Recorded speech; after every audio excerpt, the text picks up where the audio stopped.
I have procrastinated this video long enough. Let's talk about 25 lessons that I have learned in 25 years of life. Oh my gosh.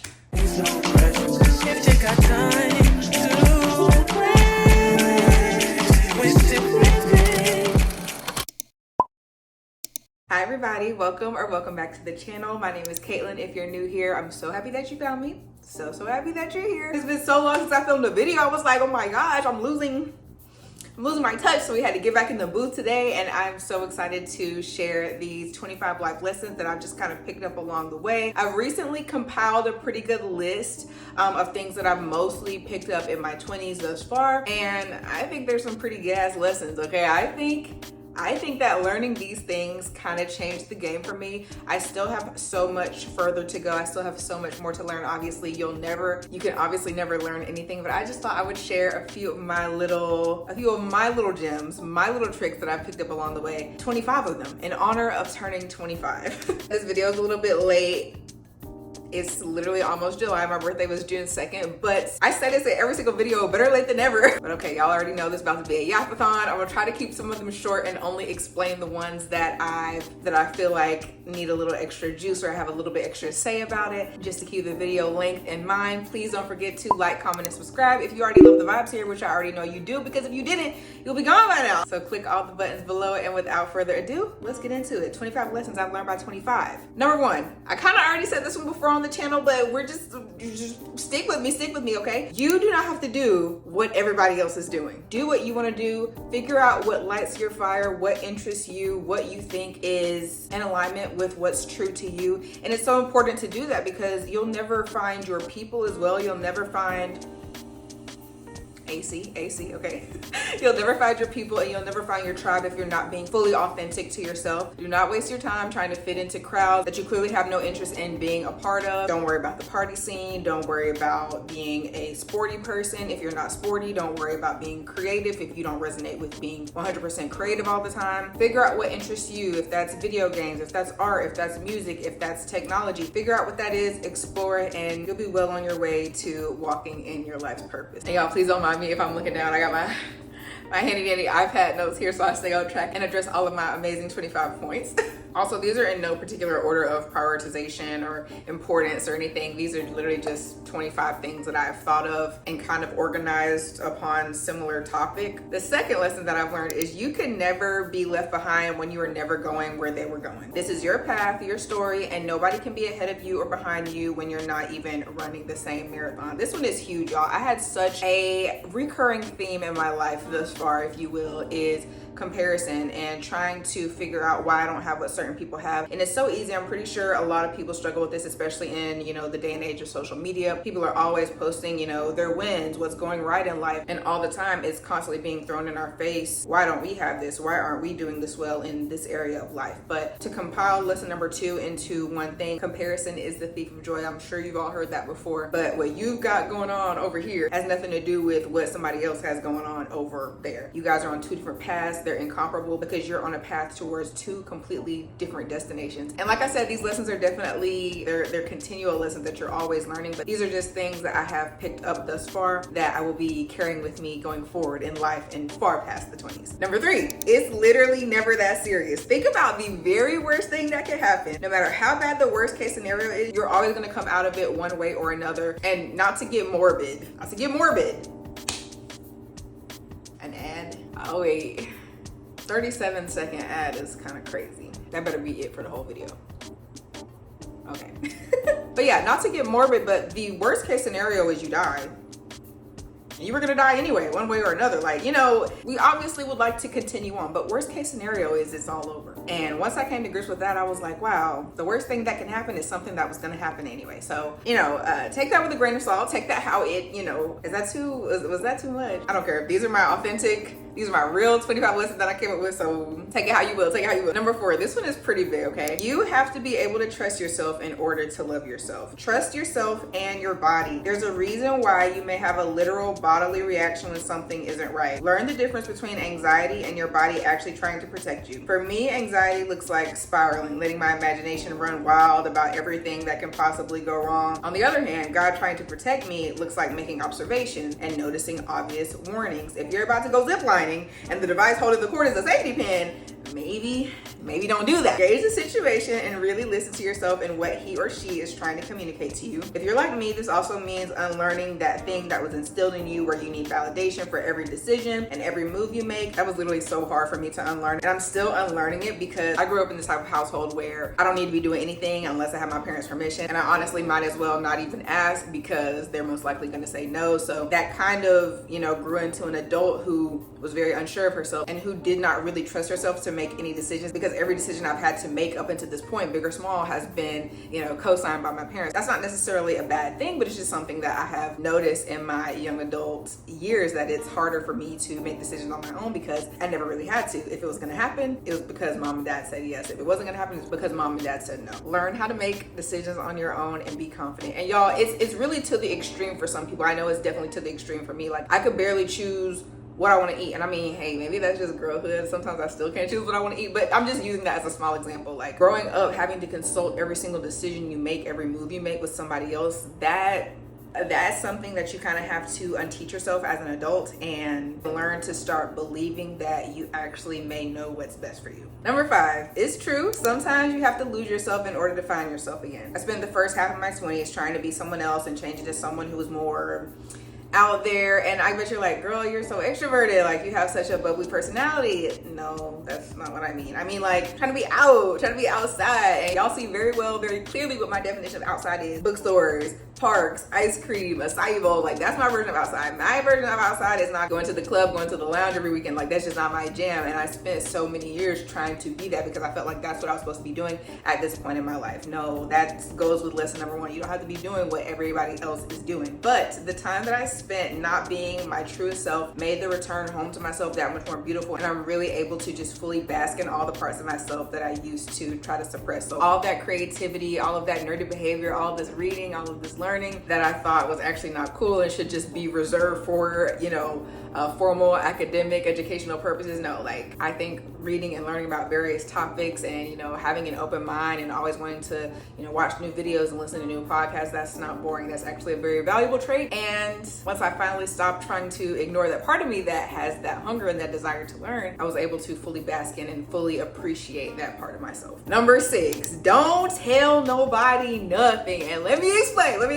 It's so crazy and actually so sad how people will try to dull your shine and dim your sparkle because they don't understand something, or they see a little bit more risk than reward in the situation that you're presenting to them. It's insane how people will try to make you insecure about your goals, make you worry, make you doubt yourself, invoke fear, and just add so many negative emotions and vibes to you and your life. And don't tell nobody nothing, they can't hurt you. Protect your peace and chase your goals. Nobody else has anything to do with it. Everyone isn't going to get it. A lot of people don't have the desire and the ability to be more and tap into who they always were meant to be. Not even on any like condescending, uppity type stuff, but people really don't want to be great. People do not want to put in the work to be great. They don't want to face those demons inside of them and feel the pain and have the sore muscles and the long nights and the crying sessions that come with growth. They want to numb and they want to ignore. So don't worry about people trying to understand and relate to you and the goals that you have, because they're often not going to. And the more you try to place value in somebody else understanding, try to make your growth and your journey dependent on whether or not somebody else is understanding you or joining you, it's going to hold you back forever. You just have to do what you want to do, and you don't have to explain it to anyone. Oftentimes it's a waste of time. It's just going to make you doubt something that you already were sure about and you already were excited about before you even brought it to someone else.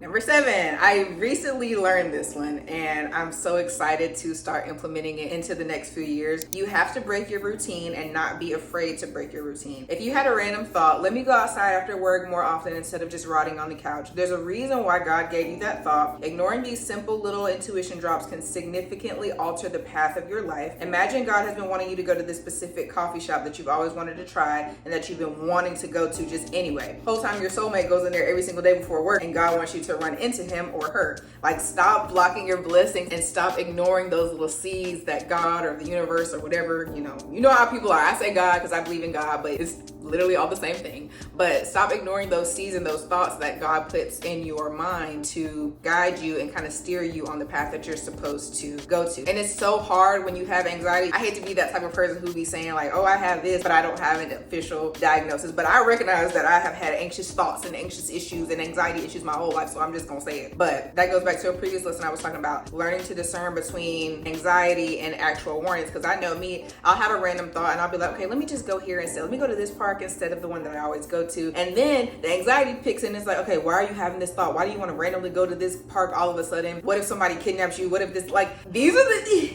that's what I'm saying. Like, I ain't even diagnosed with anxiety, but like, that's giving that, right? Is that not giving anxiety? Okay. Anyways, stop ignoring those downloads. Stop trying to talk yourself out of the blessings and the experiences that God is trying to guide you into and that are part of your ultimate life purpose. Because the more you do that, and when I really started thinking about it like this, it really had me thinking like, wow, God is probably really sick of me. Like, he probably trying to tell me to do all these things. And I'm just like, but what if, just do what you're supposed to do. Do what you want to do. The longer you keep yourself from not doing it, the longer it's going to take for you to receive your blessings. Am I right? Like, and that's another thing. My YouTube journey thus far has really, really taught me that, because for the longest I was like, oh my gosh, bro, like growing a successful YouTube channel is going to take forever. I don't think I have the time. Like, it really doesn't matter about the time, you know? Like, if you're supposed to be a prosperous content creator or doctor or lawyer or artist or whatever you're trying to be, the time doesn't really matter. If it's in your destiny to be a successful artist or a musician or teacher or whatever it is, we're gonna talk through the ads, guys, because I can't do this the whole time. But if that's in your overall story, the time frame doesn't matter. You're only extending the time that it's gonna take to get there by, you know, doing the well, what if and why. You know what I'm saying? Okay, lesson number 8. Nothing is permanent except change. We're all on borrowed time, buddy. We're all on borrowed time. Everything is temporary. Be present and find joy in everything. Try to master detachment in whatever ways you can. This one was oh so big for me, guys. I have, like, if I had to talk to teenager me, the only thing I would tell her, I'd be like, girl, expect the unexpected, Karate Kid style, okay? Because the way that you think your life is gonna be, try the complete opposite, okay? Everything changes, and the more detached you are from things and people, the easier it's gonna be for you to maneuver and continue to roll and continue to just flow with the dynamic of your life, because you're not constantly having to mourn and grieve every time somebody leaves or somebody comes in or something changes. So, and it's crazy because there are people that are no longer in my life that I really am like it's still kind of like makes me like, wow, like I never would have thought. But again, it ultimately is just all part of the story, and that was always how it was gonna go. And I feel like now moving forward in new relationships, it's just like I have to be very mindful of that, and I have to realize that nothing is ours. Everything is borrowed. Our time here, you know, where we live, the cars we drive, the jobs we work, everything is on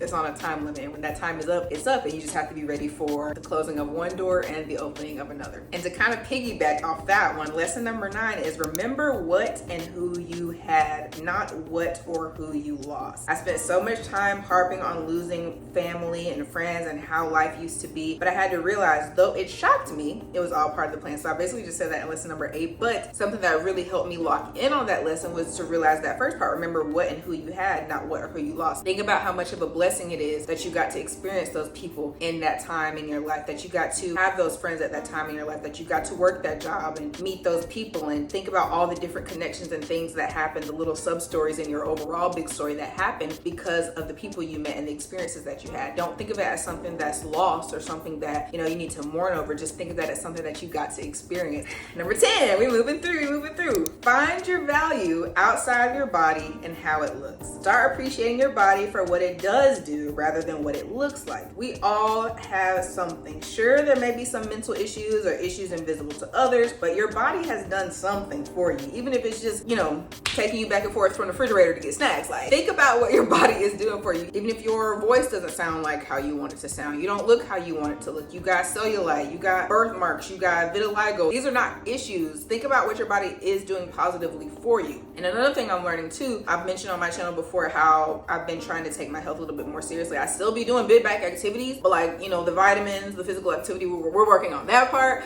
But if your body isn't doing something for you that you want it to do, maybe see how you can further support it and not look at it as a problem. Like, nobody's broken, nothing's wrong with anybody, you know. Everybody's body just needs support in different areas. Find the value in your body and how it protects you and how it keeps you safe and how it, you know, informs you about your surroundings. Like, the physical body and the anatomy of humans is actually so interesting and so cool, and you know, it's just further proof that God exists, because like, you got organs all on the inside of you, and then they're like protected by all of these bones in your skeleton. Like, I sound crazy. I know I sound real like woo-woo right now, but think about it on the bigger picture. Like we're so obsessed with looks and aesthetics, and a few of my lessons after this kind of go into that, so I won't say too much, but we're so obsessed over how things look that we don't think about the functionality and how well we're actually doing and how well the body is actually doing in fulfilling its purpose, which is to keep us alive. Okay, number 11, the beginning of the improvement of my self-image was not being afraid to be ugly. Now, don't lean into it as much as I did, because at the beginning of my log journey, I was literally just like, okay, I accepted that the ugly phase was just gonna be like me looking, you know,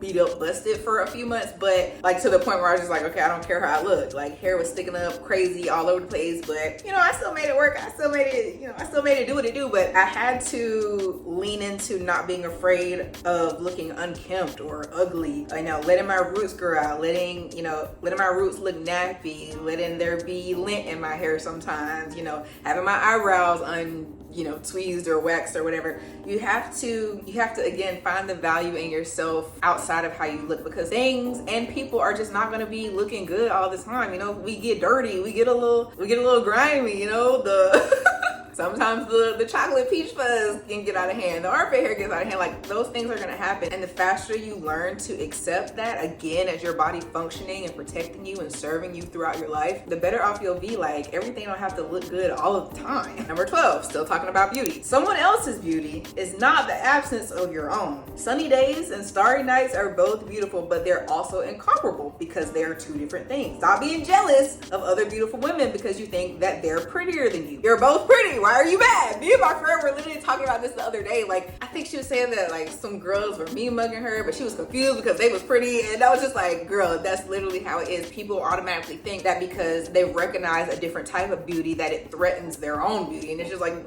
babe, relax. Relax. We're all bad here. We're all bad here. It's okay.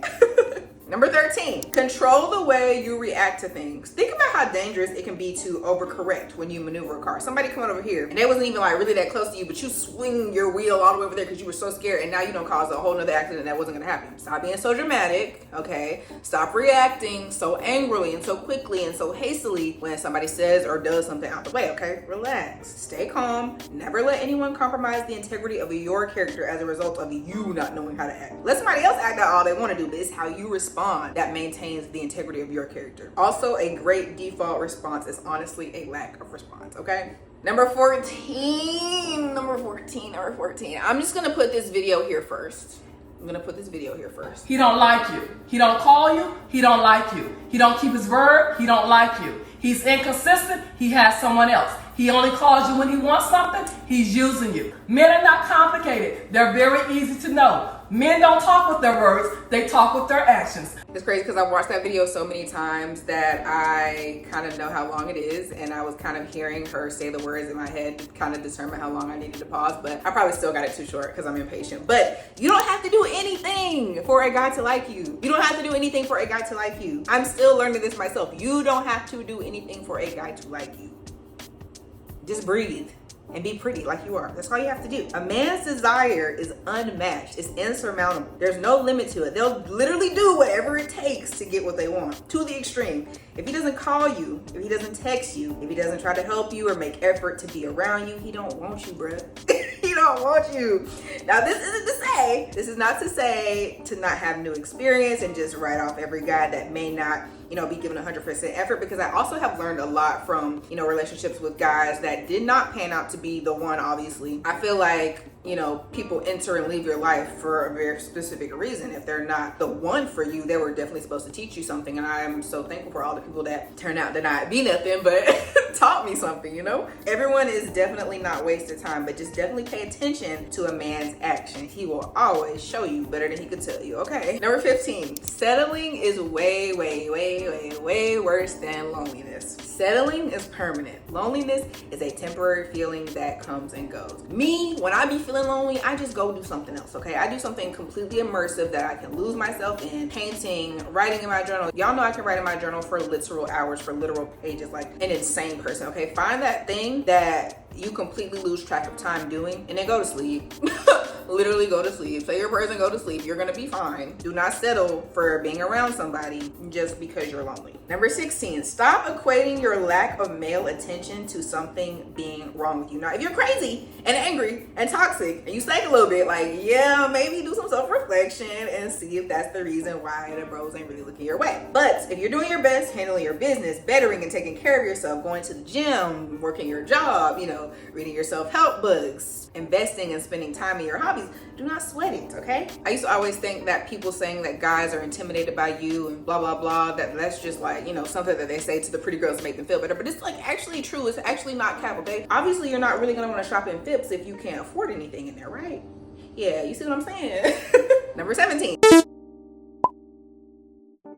I'm still talking about these men. Do not fall in love with potential. Fall in love with what's real right now. We all have the exact same potential. We all can be awesome, successful, gorgeous people. But do we all actually get there? No, unfortunately we don't. Of course, a man has the ability to be this amazing dream partner that you've always wanted, but is he really? Think about what's in front of you right now. We as women often try to fill in cracks and justify too much stuff. Like, of course the guy can be this amazing lawyer if he just locked in, but that's the thing, he not locking in, so he can't be that. Like, he's not going to, girl. He has to want to do it. It doesn't matter how bad you want him to do it or how much you think he can do it. If he's not doing it, it's not gonna get done.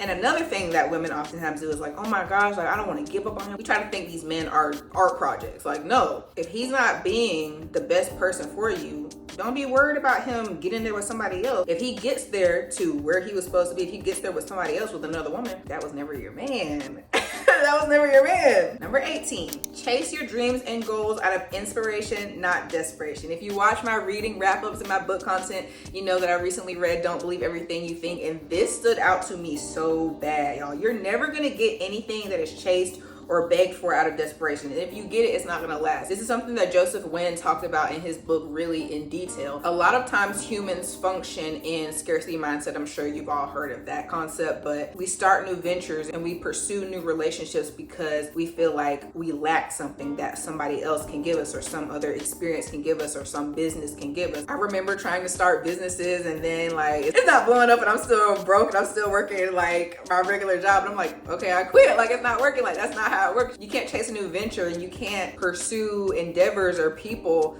with the goal of getting something. You have to do it because you want to do it and because you have a passion and desire within yourself. If you do anything out of scarcity mindset or out of the lack thereof mindset, it's not gonna stick and you're never gonna get it. Read that book, y'all. Read that book, Don't Believe Everything You Think. I listened to it as an audiobook and I listened to it twice. I listened to it twice within a few days because I was just like, run that back because I don't think I heard you. Like, it's really good. I definitely recommend it. Number 19. I started out to put this one in here because this is one of those things that can, you know, potentially be taken the wrong way or blah, blah, blah. But this is just things that I've learned in my experience. Maybe pay attention to how your friends and family feel about new people or people in general in your life. Now, again, take this with a grain of salt, but I will say if your mom doesn't like someone, they're probably right.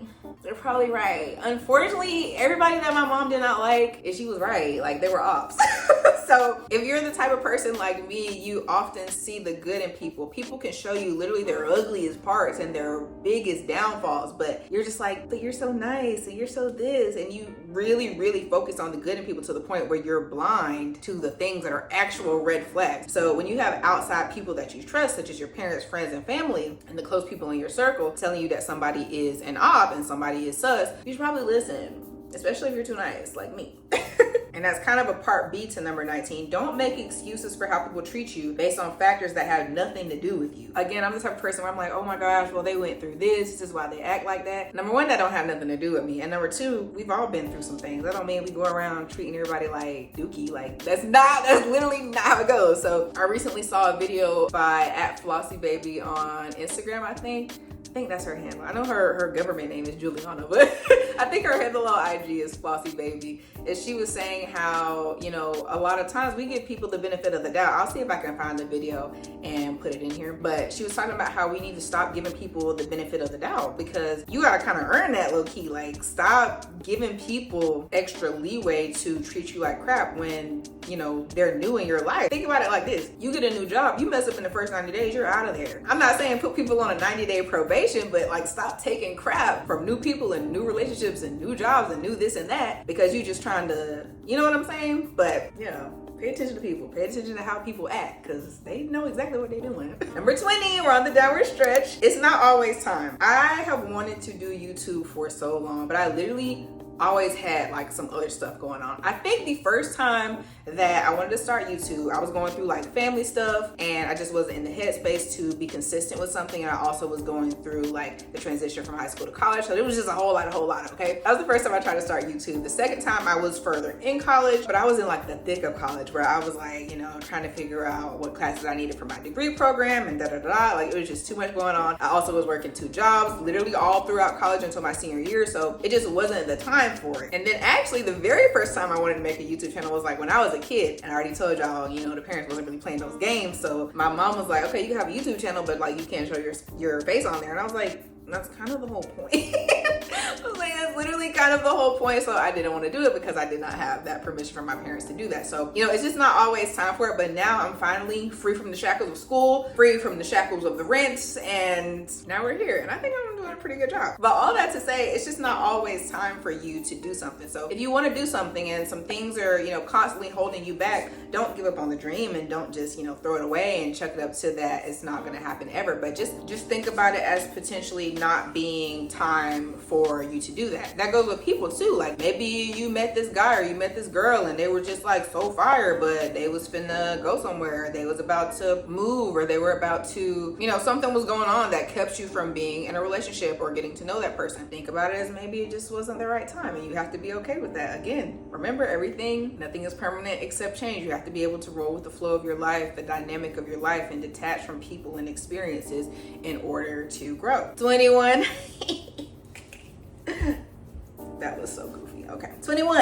A band-aid is only gonna last so long. And let me explain this one, okay? Your health, alcoholism, addiction, anything of that sort. Oftentimes people struggle with those things because there's a deeper issue, there's a deeper hurt, there's a deeper internal issue, physically, mentally, emotionally. There's something deeper going on that is not being addressed, okay? Handle the root of all of your problems and be ready for what comes with that. The biggest thing that comes to mind for me is my experience with hormonal birth control. Obviously, I've been through some other things, but this is just like the most relevant example I can think of right now, especially because it's currently kind of happening in my life right now, which if you guys want a birth control journey video, I'm actually so down to make that because I'm learning so much as I transition off hormonal birth control, and I would love to share because I'm a nerd and I love all these like bodily things that nobody talks about. But anyways, I was prescribed hormonal birth control as a band-aid or as a fix for irregular periods, what I found out to be hormonal eczema and psoriasis. The birth control pill fixed all that, or was supposed to fix or heal all that. Baby, it didn't fix nothing. And it fixed nothing, okay? And I know this because I briefly went off birth control last year for a few months. And as soon as I stopped, all my problems came back. Little Miss Flo, where did she go? Skin was acting up, like everything was bad. So of course, back then I still didn't know any better. And I was like, oh, well, if all these things are going wrong, I just need to get back on the birth control. The birth control was fixing it. No, the birth control was muting it. The birth control was numbing the issue. And I had to do my own research and figure out, hey, like if you're having irregular periods, if you're having horrible cramps, if you're having skin issues, if you're constantly dealing with inflammation and gut issues, all that stuff for women is related. You've got some inflammation issues, babe. Like, birth control isn't gonna save you. You have to actually, like, again, support your body so that it can support you. So stop putting band-aids. You know, band-aids are disposable for a reason. They literally get wet and fall off. So whatever your issue is, prepare yourself to deal with everything that comes with that. And that's another reason why I think the birth control journey is a really good example, because I'm ready. Like, I'm ready for my skin to be acting up. I'm ready to be a little bit ugly for a minute. Like, we're gonna be all right. The personality makes up for it. You know, I'm ready for those issues again. I'm ready for the cramps. I'm ready because I know that I'm working with my body to support what's really going on rather than looking at it as a problem. I'm looking at it as a journey to grow and move past and actually heal the issues rather than mute them with a tiny pill that's literally so unnecessary. Guys, when I say, I'm not gonna go into too much of a spill because like it's just so crazy and it's actually so much. I could probably talk for an hour about hormonal birth control, but like when you think about it, why are you taking a birth control pill every single day when you can only get pregnant like a week out the month? I mean, obviously pregnancy is a possibility whenever, but like when you really think about it, you ovulate one day out of the month. Why are you taking a pill to ruin and disrupt your hormonal processes every single day of the year? Kind of crazy. It's kind of crazy, and the doctors are handing that out like mints. They're handing out the birth control pills like mints, bro. Okay, number 22. I know about you. Okay, let's wrap this video up. 45 minutes. Cool. Okay, number 22. After a certain point, you're no longer a product of your environment. It's up to you to do something with your life or keep repeating the same problems and continue the same generational curses, y'all. Oh, that's a big one. That's really a big one, okay? So many of us continue to make excuses and to use things that have happened to us well into our adulthood. Like, oh my gosh, I can't do this because this happened to me when I was young. Y'all, why does the new Amazon reverse signal sound like a bird? Can you hear it? I'm just glad they're not leaf blowing. Like, they always be making a commotion. Anyways, after a certain point, you have to stop using that stuff as excuses. You no longer live with your parents. You can't keep blaming them for the hurt that they've caused you and da-da-da-da. Like, you have to move forward. Your life is your responsibility. Your parents and the people that hurt you, they're not gonna be here always. You can't continue using them as a crutch and an excuse for your shortcomings and your lack of motivation and your, lack of success.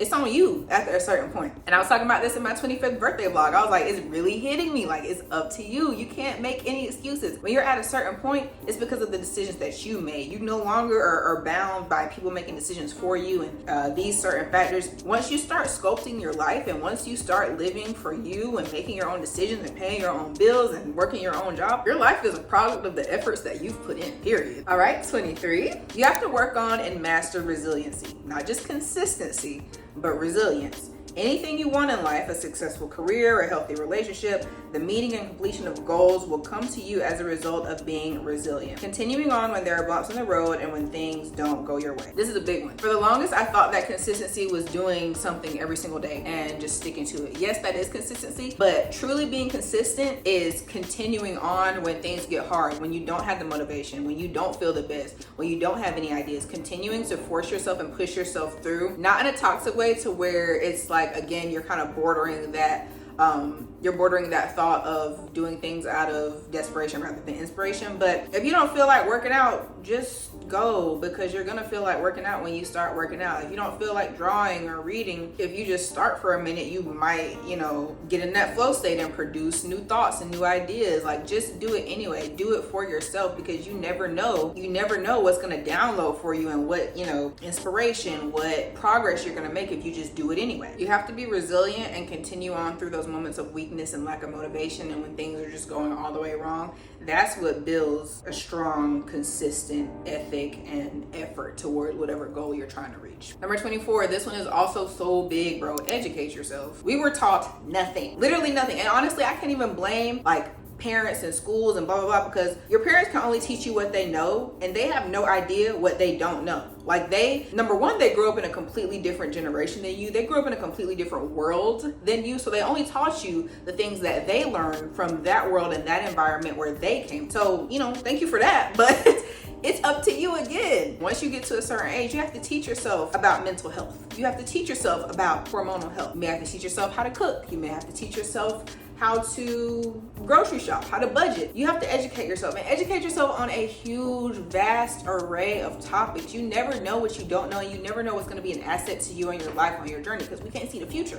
So just learn as much as you can. And out of all the things that you learn, filter out what does and doesn't resonate with you. I've learned so much about religion and culture and politics, and some of that stuff I'm not even gonna hold you. I'm like, that sounds like cap to me. Like, that doesn't sound like something that, you know, resonates and that I can actually apply to my everyday life. So, you know, filter out what doesn't work for you. Take what you need and leave the rest. But do everything that you can in your power to learn as much as you can, and just kind of prepare your inner arsenal of knowledge and wisdom that you can always carry with you no matter what. Because we are what we know, and our success and well-being and wisdom and happiness pretty much largely comes from that. And now, last but not least, number 25. This one is big, and this one is for little me, 25-year-old me, future me, and hopefully some of you too. To whom much is given, much is required. There's no way you thought that you were gonna get all these blessings, all these gifts, all this divine protection, and God wasn't gonna have you carry a little extra weight just to balance it all out. I think the biggest thing for me was growing up as the eldest child in the household. I do have step siblings and everything, but the household dynamic, I grew up in a family of 4,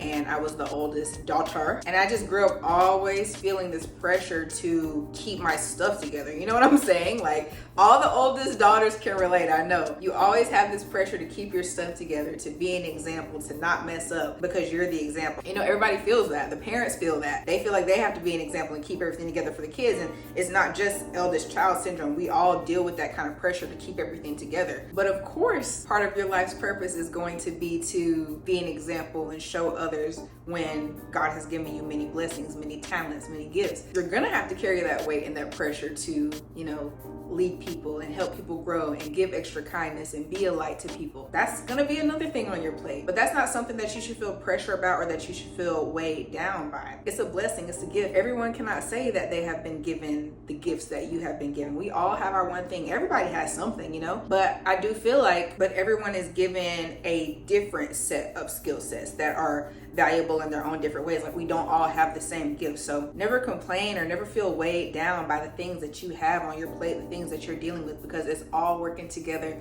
for your good. And it's all working together for the good of those that are in your circle, that are in your environment, that are walking this life, you know, alongside you, not necessarily with you. So stop holding yourself back. Tap into and use all the gifts that you've been given, whatever that is. If it's public speaking, if it's art, whatever it is, everybody has something. For somebody to say they don't have anything, that's actually insane, because that's literally not true. But everybody has something, and whatever that is, tap into that and use it. It's quite literally your purpose in life. And the sooner you can get to stepping and walking in that, the sooner you can reach whatever your version of self-actualization is, whatever your version of an aligned lifestyle, a happy, well-lived, purposeful life.